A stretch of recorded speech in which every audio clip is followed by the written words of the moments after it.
This is a little different than our usual Talking to Lead episode. For starters, we're on a boat, or we will be. It all started because Chris Lavigne and I went to see The Odyssey, a movie made with an almost absurd commitment to doing things for real. Christopher Nolan put his cast on real ships out in the actual ocean, shot all over the world, and filmed the whole thing on IMAX film. And it got us thinking, why make a movie this way now, when technology makes it possible to take so many shortcuts?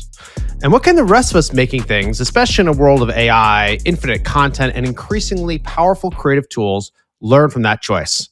So we'd figured we'd get in a boat and talk about it. I don't know what mode that's on, but it's shooting something. I will say, before we start driving, this gas gauge doesn't work. So I have no idea how much gas we have. That's fine. In my dad's boat. We'll just call in help, I assume, right? This is not a bit, too. I know. I'm serious. I can tell. Well, here we are. My dad's float boat. Your dad's float boat. Thank you for calling me up on my sabbatical here. Yes. Well, first of all, welcome to Talking Too Loud, and welcome to Rhode Island, specifically Johnson's Pond, Rhode Island. I'm here with Mr. Chris Lavigne, head of production at Wistia, who's actually on sabbatical. So thank you for taking a little time to get together. It's the halfway mark. Halfway mark. How's it feel so far? Awesome thinking about work with my boss right here. No, this was nice, and this is I don't know exactly what we're going to be talking about today, but it's kind of like I'm welcoming you. I'm on home turf right now. I like it. Yeah. So I feel like I feel like I have the advantage right now. Yeah. No, you've got the upper hand. You've got the steering wheel too. That's what it's all about too. It's just all about having some hand. What I thought would be cool to talk about is you and I just went to see The Odyssey. Yes. And on the clock. On the clock, yeah. And The Odyssey is having a huge moment right now for good reason. Yeah. And I thought it'd be fun to actually kind of continue the conversation we're already having about this and do it on the podcast and bring people into the implications, what we saw, what's so cool about it. Yeah. And so, yeah, that's what we're here to do. And we're on a boat to talk about The Odyssey. Yeah, well, The Odyssey does take, quite a bit of it does take place at sea. It does. In a ship and a vessel not dissimilar from this one. So similar to this float boat. So I will say before we get going here that if you have not seen The Odyssey and don't know the story, there will be spoilers. I just think we need to just be free. So there may be spoilers. There will be discussion of the production and implications. But first, I think we should just start by going into, so Christopher Nolan. Big fan. Huge fan. I'm a huge fan. Great name. Great name. Great movies. There is a lot in the name, I think. There's a lot in the name, not in the name. Dunkirk, Interstellar. If you were to rank what's your top 3 Nolan movies? And don't even think about any of the internet hype, just top 3. I think the top for me is Interstellar. I would probably say that it's really hard for me for the second spot because my first instinct was Dunkirk and then Oppenheimer, and then I think Tenet after that. But that was before seeing The Odyssey, and The Odyssey for me is top 2 or 3. Yeah. What about you? Interstellar, hands down. Probably my favorite movie of all time, tied with Jurassic Park. Yeah. Hit even harder after having kids too. Yeah. Oh yeah. Interstellar, I think then it's probably Inception after Interstellar. Yeah. And then I would say I forgot Inception. Yeah. Yeah. It's probably Interstellar, Inception, and then Dunkirk. I liked Dunkirk. I saw Dunkirk more times. Yeah. I really like Dunkirk. Yeah, I've seen Inception a million times. Yeah, I love it so much. But yeah, let's just go into so Nolan shot The Odyssey with not just no AI, but no CGI. Yeah, and which I do question. I think Nolan shot it as practical as was possible. Yeah. But I do think there had to be some CG in that, right? You know, like the pig scene where there's a scene where they like Cersei morphs them into like morphs his like guys into pigs. Yeah. There's no CGI. There's no CGI? That's all sleight of hand camera tricks? It's puppets and animatronics and shit. That is wild. And like they built puppets of each person's head. And she's like, they're cutting between like the actors not having the thing on, them having it on. They're like, she's pulling their mouths open, she's pulling the snouts. Like, that's not CGI. See, that is very interesting. I would assume there had to be some CGI in that moment. I'm pretty sure that from what I have like looked up on this, there is not any, and I think that's like what's so shocking about it. Yeah. The one scene that I thought about was when they avoid the whirlpool. Yes. And then like the monster comes in, pulls people away. Yeah. But I think it's puppets and stuff. I think it's like cutting between practical shots on the boat. Yeah. And then like looking up at like a puppet coming down. And like, you know, that's how they did the Cyclops scene. Well, regardless, it's not, you know, Day After Tomorrow, which is all CG. Yeah. It's the antithesis to these fully CG movies. Yeah. You know, we're splitting hairs on, oh, did they use any green screen? I don't think that's the point here. The point is it feels like a very handcrafted, old school, in-camera movie. Yeah. And I felt like the stakes of it, you feel in a way where like, so I've seen it twice in theaters and this with you and then with my wife. And when we were in there, I'm like, just a reminder, this is not CGI. Because like the stakes of when they're at sea and they're in the storms and they're going by the sirens and so many things, it feels so much more intense, I think, at least to me, when I know they actually are out there shooting this stuff. It's also looking like, I mean, it's going to be obviously one of the top grossing movies of the summer, but having a massive cultural moment about a story that's very much been out there and been done before. Oh, yeah. And I feel like it's this combination of all these things. It's like the spectacle now is seeing something real versus the spectacle being seeing something fake. See, that's what you gotta look out for here. These kids on these jet skis. Fortunately, I don't know if you can see with the 360, but fortunately your backpack has got this this iPhone. Oh yeah, there's nothing happening to that iPhone. See, this is movie magic right here. It really is. Yeah, yeah, I heard it, you know, it recouped its entire budget in the first weekend, something like that. Yeah. And I don't know if you saw this too. And it's pacing way higher than Oppenheimer. Is it already? Yeah. Apparently, he rode the coattails on Oppenheimer's success to ask for this type of budget for this type of movie. Because this type of movie needed a big budget to do the way he wanted to do it. And he was only able to get the studio to say yes based on the success of the last movie, which, you know, you're only as good as your last thing. But for this one, it sounds like it really was true. Well, yeah, because Oppenheimer did super well and won Best Picture. And I think he got Best Director, right? The Oscar. And like he had the cachet to go do it. But I mean, like, I wouldn't be surprised if he does it again. This time, that would be unheard of. But yeah. Well, I mean, one thing I found interesting was the theater was completely sold out. It was like a concert. It was like walking into a concert. There was such a crazy buzz. And the second time I saw it was a few weeks later. Same exact thing, completely sold out. They're extending it. Still sold out. Yeah. And what do you think this means about like the moment we're in?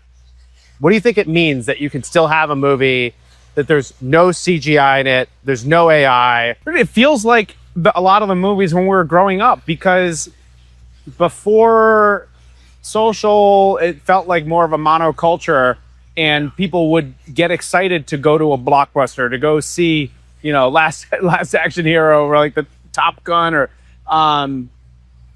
and so it feels like an old school event. Movies used to feel like an event. This felt electric. It felt like I was walking into a concert, which is a monoculture significant moment. It's a really shared experience. It also, I think, like seeing it in IMAX, I left thinking, I'm not going to be able to have this experience at home. No way. And so my first thought was like, I have to see this again. Yeah, because it's your only chance. Yeah. Your only shot. Which is just really interesting because I think if you'd said to me like 3 years ago, hey, there's going to be movies that are so exciting that you're like going to go see them multiple times in the theater, and it's going to be full, and everyone's going to be talking about it. There's no way. Yeah. I wouldn't have believed it. TVs are too big at home. Your sound system's too convenient. You have your own snacks right there. You're not trying to smuggle in snacks, which I know you're famous for smuggling. Just a protein bar here or there. Yeah, smuggling snacks. And he's like opening the crinkle the wrapper. I will say, seeing it the second time and feeling confident that I could go pee if I needed to was great. And did you? Yes. Like an hour in, I was like, ran out and peed and came back. And I was like, we're good. But that first, I didn't miss one frame. No, of course. I didn't drink. I drank. I was like extremely dehydrated. I didn't drink for like 24 hours. It's like, yeah. It's like going in for surgery. That's the commitment. Yeah. The gas gauge is reading full. Right. Then I think we're good. We don't. I think we'll be fine. Yeah. I've got a Pepsi Max to tide me over. Oh, yeah. No, it'll be great. Somebody will come rescue us. So Nolan has said that AI replacing creativity is BS. Do you agree? In what context? That's a loaded question. AI replacing creativity. Yeah. It's BS. Yeah. He doesn't think AI is going to replace creativity. Yeah. I mean, that tracks with what he's doing.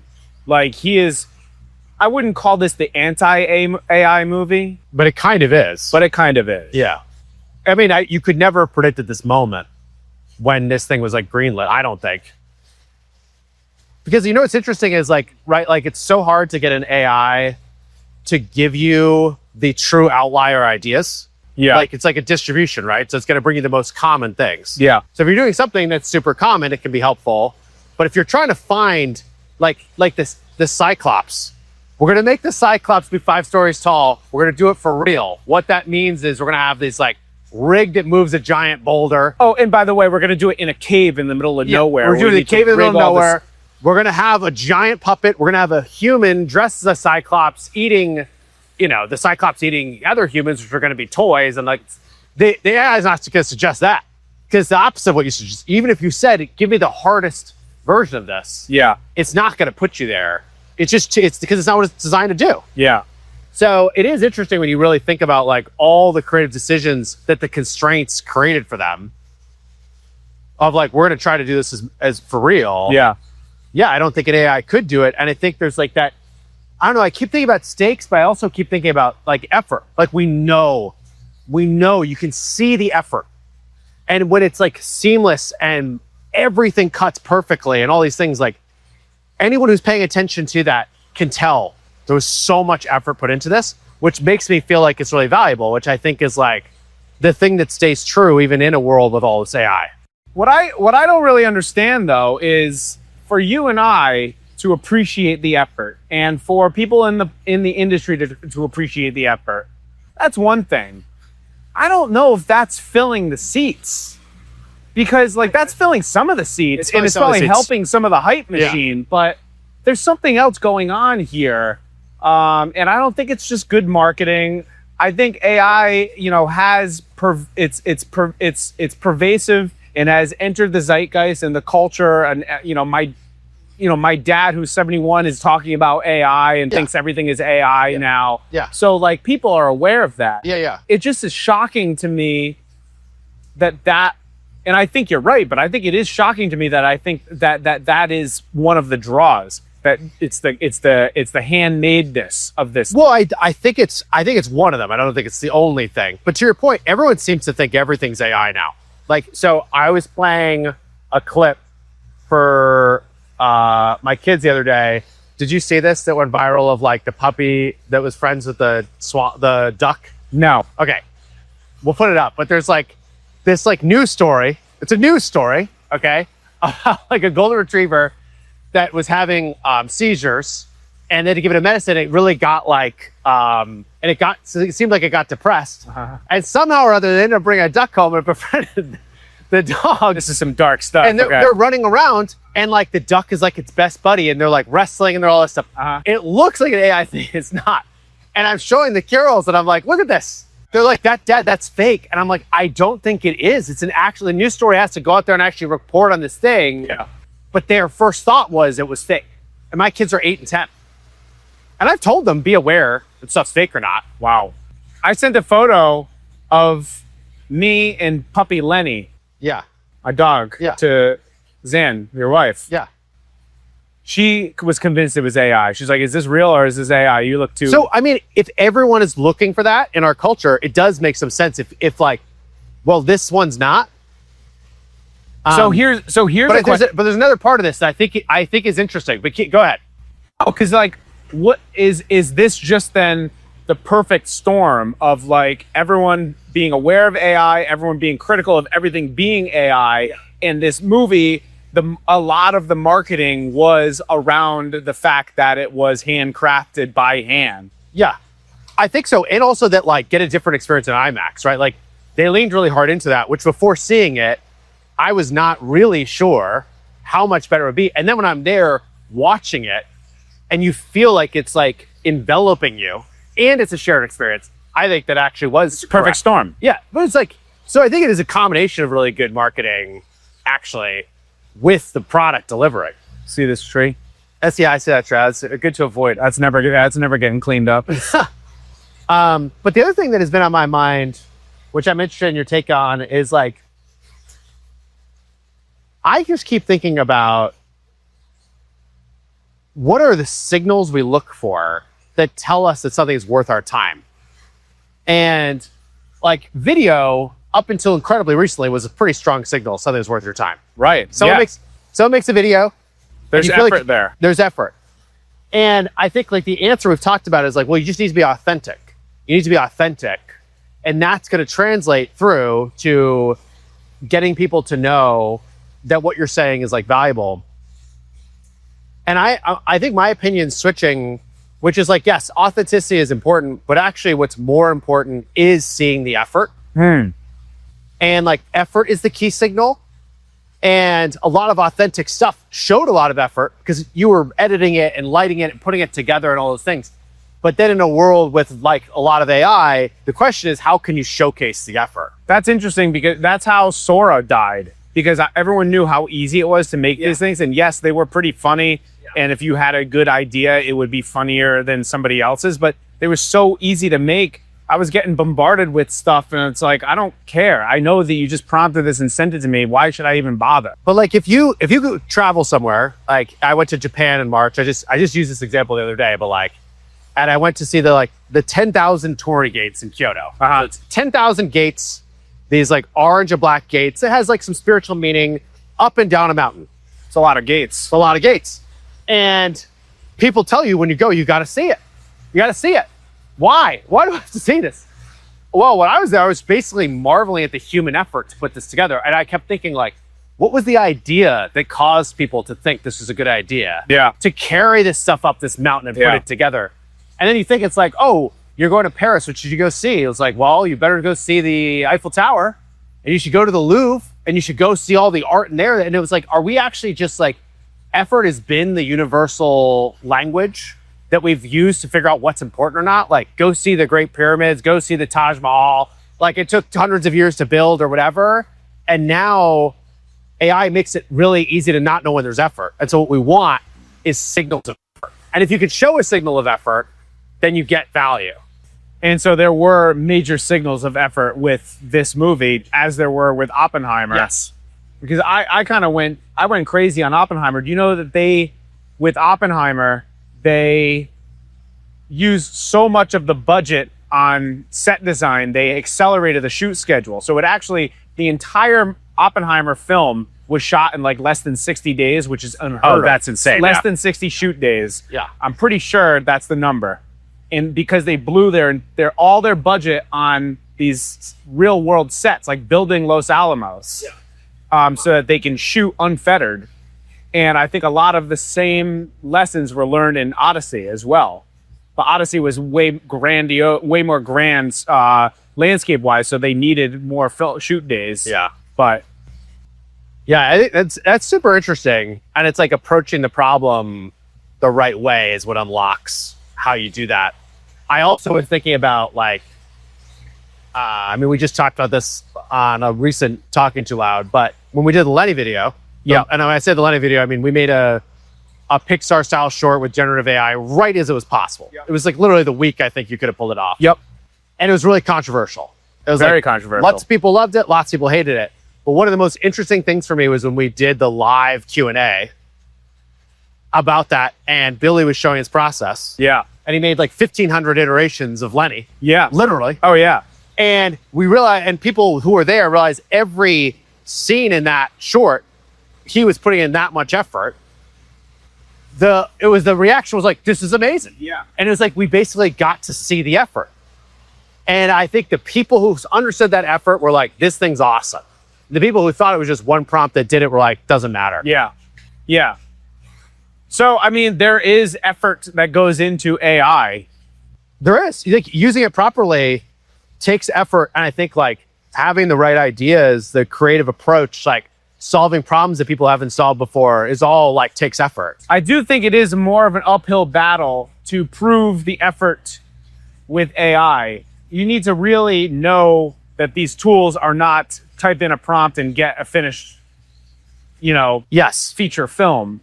So I think it is more of a, lowest common denominator can appreciate that the effort that went into Odyssey was handcrafted and worth people's time, worth people's ticket price. But it is funny, back to Nolan's thing of like AI doesn't solve for creativity. It's like there are people today, there are companies, there's like the GLP-1 company that was like worth like 1.8 billion that was written about in the New York Times. It's like 2-person company. Oh, yes. Yeah. But you know what they were doing was making avatar videos of fake doctors giving advice about GLP-1s. Yeah. Which is shut down, right? So like, Thankfully. yeah, but like, so people abusing the system. Yeah. Okay, there's people abusing the system, AI videos, you hear a story like that. But guess what? Really quick, it's going to get shut down. You can't have fake people giving endorsements of things. Like you're not allowed to do that. Yeah. And so that's like a very fleeting opportunity, which ultimately gets us back to there needs to be, you can have AI helping you, but you need to have a human looking at it, elevating it, asking questions of it that were never asked before, seeing it from an angle that they couldn't have seen before, or getting advice from it and realizing, even though this is the standard advice, I think it is incorrect, and I'm still going to go in the other direction.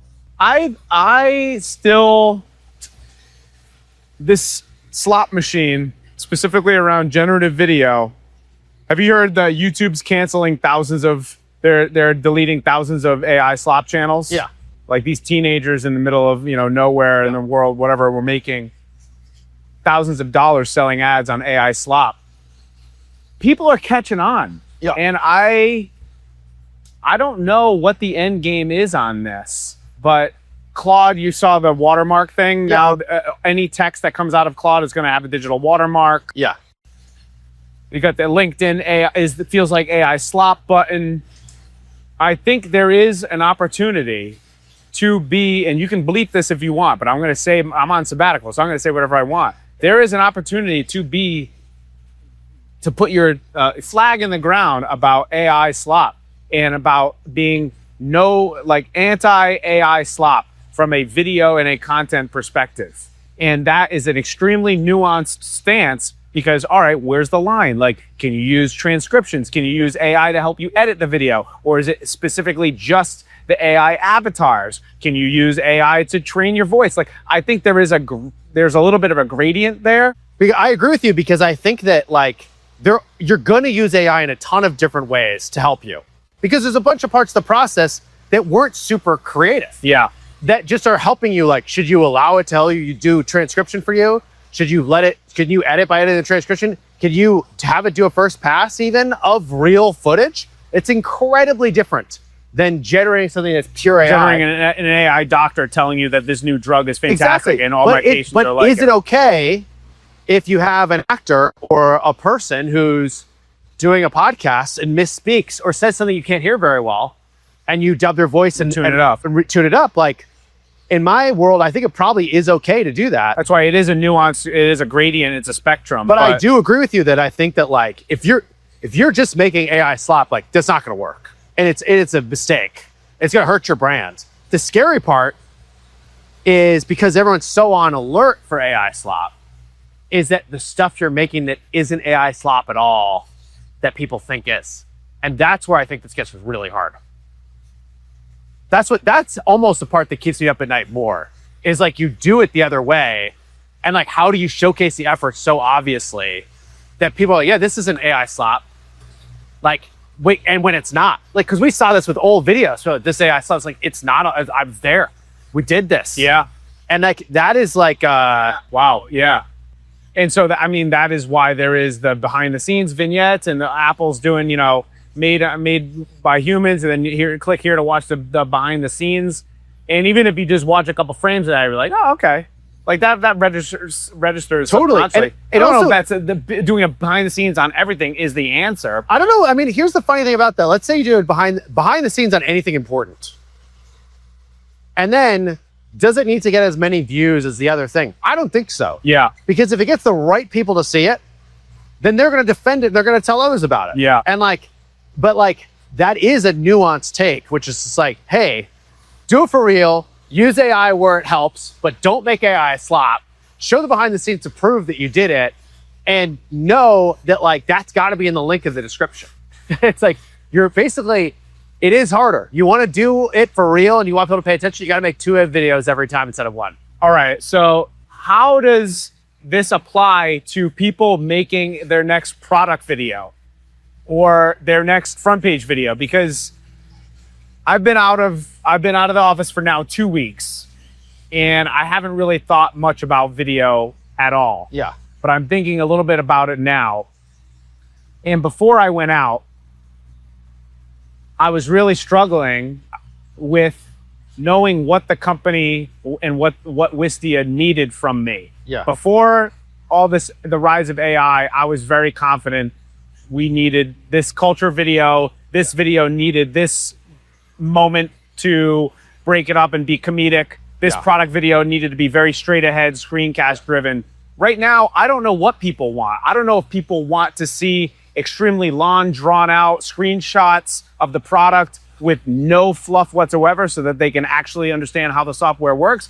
I don't know if people want to see some crazy hook at the beginning of the video so that they actually watch the video. So how are you advising people with all of this stuff that we're talking about with the Odyssey and stuff like that? How are you advising people like approach video at their business right now? I mean, I think the thing for me is that it really depends like what type of video it is. Like I think if you're trying to do awareness videos and like you're gonna have to, the stuff we're tackling right now is stuff that I think you're gonna have to figure out how to get in there. Like if you're making awareness videos, they're not going to go organically viral for a good reason if they're made purely with AI. Unless the whole gimmick is you're selling to an audience that only wants AI, doesn't want any of this other stuff, but you're behind the scenes talking about how you did it in one prompt, like that might go. But then you're also, for awareness videos, you're also competing with a bunch of remarkable stuff that's made either by humans or by AI too. That's why I think the stuff that seems like what I'm noticing seems to matter a lot more is like doing the live events and breaking those down and showing the things in those as a way to establish the brand of like, hey, this is, let me show you another signal of this being important. It's like, there's a person that you recognize doing a thing. There might be an audience there. My first instinct is not that this is fake because it would be so bad for the person who's on it, right? Like if Tim Cook was launching a thing and people sniffed that was the Tim Cook avatar, he's cooked. Oh yeah. Tim Cook is cooked. I like that. Yeah. And I think that seems like any of the technology companies that are doing this are trying to take that approach. Yep. I think that like, if you're like a B2C company where you've always been about like, you know, newsjacking and that like you're not being judged in the same way. Like if your thing is crappy, it's being judged. If it's funny and interesting, like that's what matters more than anything.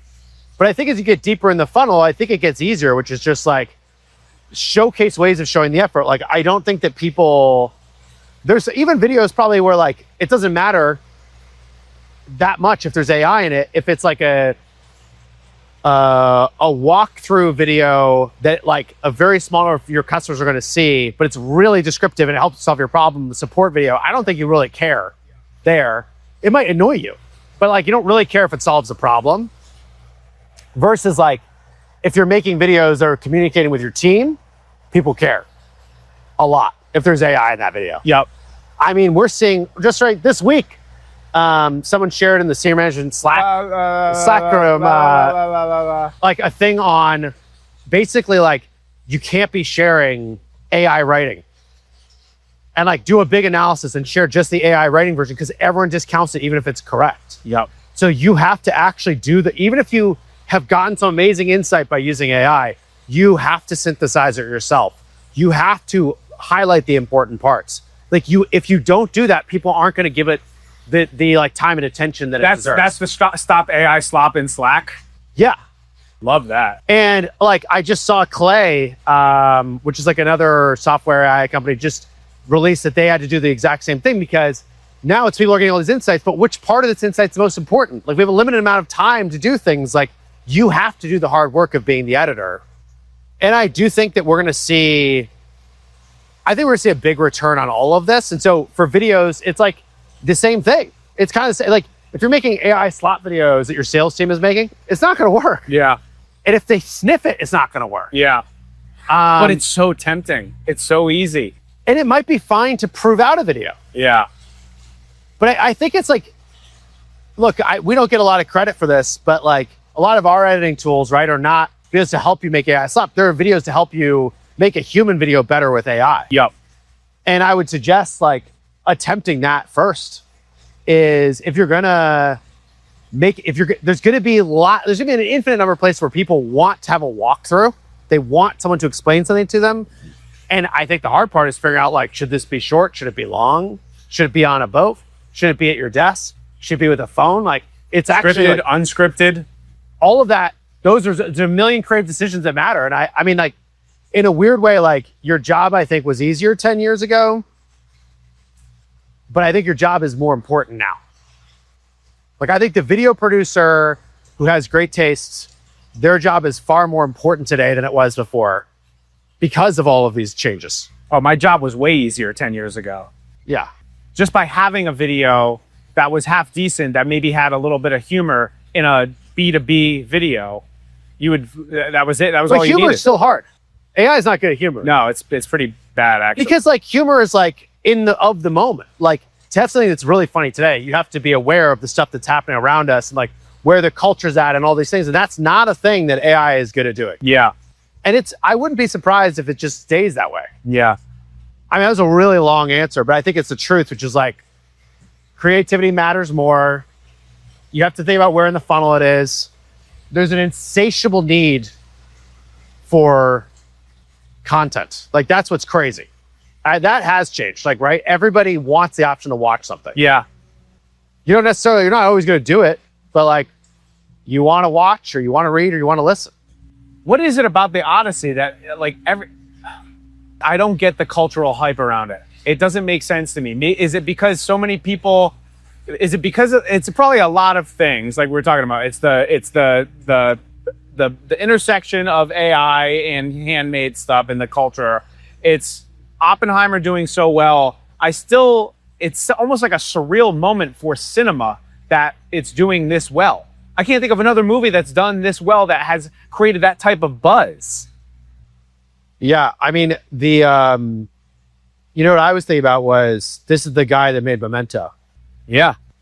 And like, if you haven't seen Memento, incredible movie. And it really deals with like time in a really interesting way and memory in a really interesting way. But it was like so creative and different from everything else at its time. And that is the guy who just made the Odyssey. Yeah.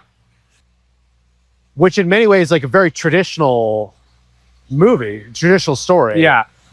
But still the same guy is I don't know, it's like there's his approach, I think, in it just like shows through. You know, not to be an obsessive fanboy on Nolan, but I do like that he's got his crew. He's got his crew. He took a detour off of Hans Zimmer That's fine. Hans Zimmer wrote some incredible scores for some of his movies. And the guy, Ludwig, what's his name? His new guy that scored Oppenheimer and Odyssey. Fantastic. But he's got his crew. He's got the composer. He's got Hoyt van Hoytema, who's the DP. He's got Emma Thomas, his wife, who's the main producer. Now he's got his main cast of characters that he's dealing with over and over again. Cillian Murphy, Damon. He's got this whole crew. Yeah. I think it's really sick to see like somebody with his crew. I feel like I have my crew. I got my crew of people that freelancers when I need to call them on. I have the crew of people that I've worked with at Wistia. I know, like, I have my crew, and it's sick that he's tight with this crew of actors and movie producers, and they can be so amenable to new types of movies and concepts too. I think about that a lot, where I think about that with Wistia, and I think that, like, here we got a crew, we got some longevity. We have a ton of longevity, and I think a lot of like really amazing companies end up with that. Because I think that hard things and doing world-class things, like, it takes a long time. And most of the things, right? You can't, if it was really, really easy and quick, like, it would be easy, but it's not. Most of the things are really hard.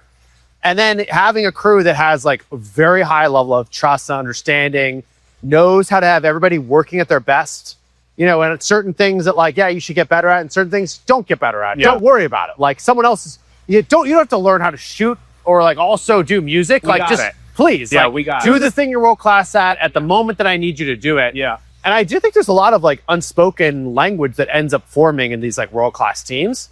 And so for me, it's like, it's what's really important is often like defending that small team that can do the world class thing, because it's really easy not to as well.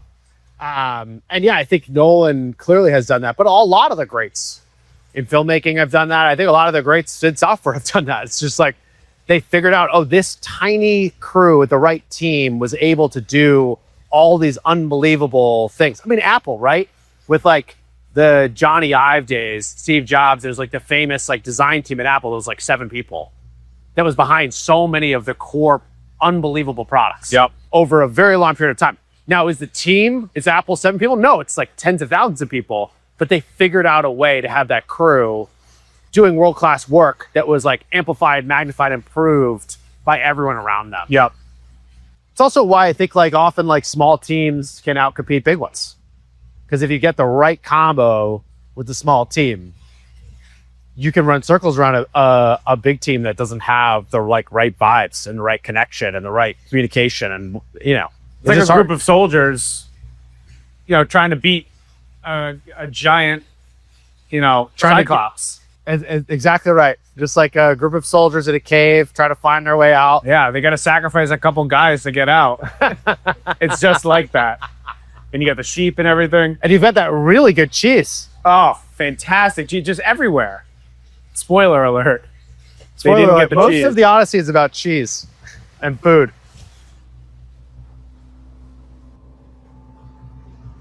How do you not wave back to me? He saw me. He chose not to wave. That's like the rule of the water, right? It's maritime law. Maritime law. What is it about waving on boats? Like, you know, you go by the ferry, people wave. Is it just because you know you're not going to see them again? Because it'd be awkward if you waved to somebody and then you see them again. What do you like? That's a good question. But there is like, we're doing something. It's like, yeah, we know we're in on this. We're on the water. Yeah, of course. It's like, we're on the water, right? We good? Everybody good? Yeah, it's good, cool. But even like the land, it's just an acknowledgement of, that's pretty sick. We're on the water, or that's pretty cool. You're on the water. I guess. I think it's because it took effort to get out here. Do you have any hot takes on things you think we're going to see next in film? Like, do you think that this will change what gets greenlit? Do you think it'll change the culture? I think I would say to score one for the creatives with this one. I think there's been a lot of creative angst, or there's been a lot of angst from creatives around the rise of AI, and hearing, Lionsgate bought Ben Affleck's AI software, and now they're going to start prompting out movies. And I was obviously very affected by a lot of the fallout with the Lenny Pixar thing. So I think this is going to galvanize creatives, but I don't necessarily think it's going to change the trajectory of AI progression and AI jumping into Hollywood and starting to eat Hollywood and eat streaming. The tech is getting too good. There's too much money around it, and there's too much money to be made from licensing IP. So this is my jet ski right here. That's yours? Uh-oh. Uh-oh. Oh, no. Oh, no. So to answer your question, I think it's going to galvanize creatives. I think it's going to galvanize creativity. I think it's going to help empower more people to handcraft movies and a handcraft video. The AI train is rolling, and it's left the station. And the thing that makes me realize that AI is not going to stop is when I see these Seinfeld, reimagined, like these new Seinfeld episodes. And they're still bad. And they're not quite funny. But the right person that does this, the right person that writes it and curates the humor. And to, like, I would assume that Friends would license their IP more before Seinfeld. I would probably say that Seinfeld and Larry David will never license Seinfeld. Unless there's some weird loophole in their contract with what they sold over to Netflix. But the people like Friends or these old nostalgic sitcoms that are going to license their IP to make new content with AI that would be impossible to make because everyone's aged out, or, maybe some people are dead. That's going to happen. So, dare I say, I think this probably drives a wedge even further in the divide, because you're going to have people that are like, this is great because it wasn't made with AI. But that's that's not necessarily the case. Well, it's also, I think it seems tell me if you agree with this, which is like, what you're saying is like, this might be just a temporary moment where there's like this, where you can even feel the bifurcation between it being real or not. And I think we just don't know. Because I think the other side of it, at least today, most people's attention is on like social. But like when social is Slop, so the recent episode we just did with Frank, social media manager, and Aubrey Bracco, season 50 winner from Survivor. Just kidding, if you didn't listen to that one, go listen. But like, if social's Slop, social's dead, right? Like no one will go to it. Back to like, you can feel it, you can see it and feel it. Like I've been feeling it way more on LinkedIn recently, which has caused me, instead of just posting on LinkedIn, which most of it I was doing, but I would peruse other stuff. There's a lot less stuff right now that is like pulling me in, making me think this is like worthwhile. And I do think there's probably like an opportunity for a social network that somehow has zero Slop and proves it in some way. Be real. I mean, that was the attempt of that, but that required so much work out of people. It's also interesting because like I keep trying to think of the historical precedents, right? Like Jurassic Park has CGI in it. Famously. And that was a big part of why I think they sold that. It was like, pay attention, like the dinosaurs are so real, you've never seen anything like this. But the story is so incredible. And the CGI has aged really well. It's aged remarkably well. But it's because there's so little CGI. There's like something like 5 minutes of dinosaur screen time in Jurassic Park. That's it. If you watch any of the new Jurassic Worlds, it's garbage. It's all CG for the most part. There are a couple of like they throw the audience a bone to have like one puppet, baby Stegosaurus, whatever. But like it's all CG, so nothing's remarkable anymore, and it doesn't hold up. because you have too much time to sit in there and critique it. Yeah. I've watched the Welcome to Jurassic Park scene, the Jurassic Park Jeeps roll up and you see the Brachiosaur and they do move in herd scene. I've watched that probably 200 times because of my kids. We watch this over. I was going to say, you've watched it way more than 200 times. Probably watched it more than 200. With your kids, I believe. With my kids, yeah. I believe 200 with your kids. Very recently. So I've watched this Brachiosaur, like, I've spent a lot of time with this. And you spend enough time with it, okay, yeah, the shadowing's tough, you know, there's not a lot of muscle moving, blah, blah, blah. But Spielberg famously leaves you wanting more with this stuff. So as filmmakers, as video producers, like, how do you leave people wanting more? Like, because that's the feeling that's gonna resonate, I think, with folks after they finish your video or after they finish your movie. And I didn't really leave Oppenheimer wanting more. That was a long movie, but I did want to experience it again in the theater because these films are such incredible experiences. You know, I'm also like we saw that clip from Dune 3. Oh yeah. So before the Odyssey starts it, if you see it in IMAX 70 millimeter, they play a clip that starts with a note, right? Yeah, thank you, Chris. Yeah. Yeah, thank you, Chris Nolan, for giving me the opportunity. I love that all of his buddies call him Chris, Yeah. but he's Christopher Nolan. For giving me the opportunity to share this clip with Odyssey audiences, like In IMAX. In IMAX, Denis Villeneuve. And I knew Dune 3 was coming out. And I'd seen Dune 2, and I thought it was great. I thought Dune 1 was great. But I wasn't honestly that excited to see it before this clip. Yeah. We watched the clip, Oh yeah. and I was like, put my jaw on the floor. Yeah. It was very clear that this is going to be a wild experience. Oh yeah. To watch this movie. And obviously it has tons of CG in it.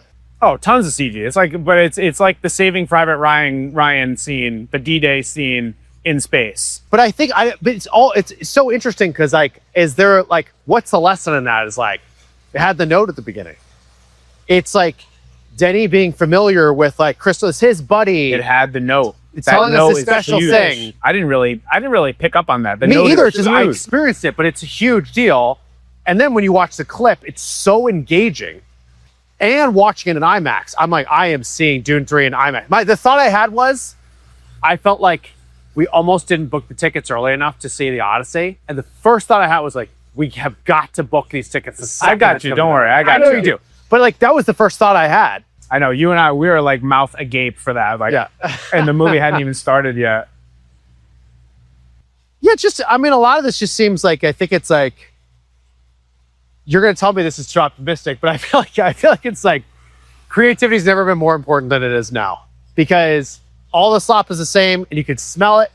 And like, what you're going to have to do each week is going to be honestly different based on what technology is available.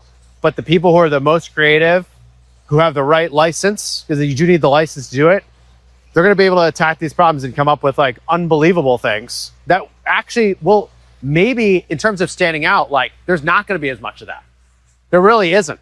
It's going to be an infinite slop, but less invested in the pure creative stuff. But I think what it's going to take to do that pure creative stuff is going to be different. I'm not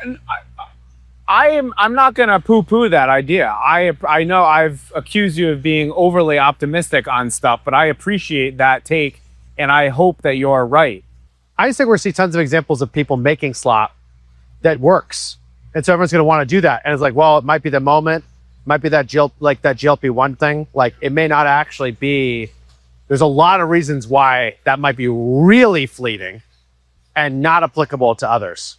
Well, look, this is awesome. Thank you for having me out here. Thank you for joining me. I can't believe we haven't run out of gas yet. We've been going pretty good.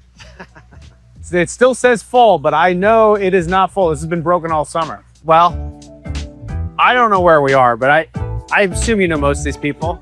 I've never been to this part of the pond before. You want to jump in? So what did we learn on the high seas? I think the big thing is that AI doesn't make creativity less important. It actually puts more pressure on us to be creative. Because when anyone can make more stuff faster, and when the tools give us a million different ways to make it, the hard part becomes knowing what's actually worth doing. That's where taste comes in. Point of view, knowing when to use a tool, when not to use it. and when the harder way might actually be the better way. The goal isn't to automate away the creative process, it's to use these tools to push the creative process further. Also, bring protein bars to the movies. And when in doubt, record a podcast on a float boat. We're taking a little break for the end of summer, but we'll be back on September 15th with a brand new episode of Talking Too Loud. See you then.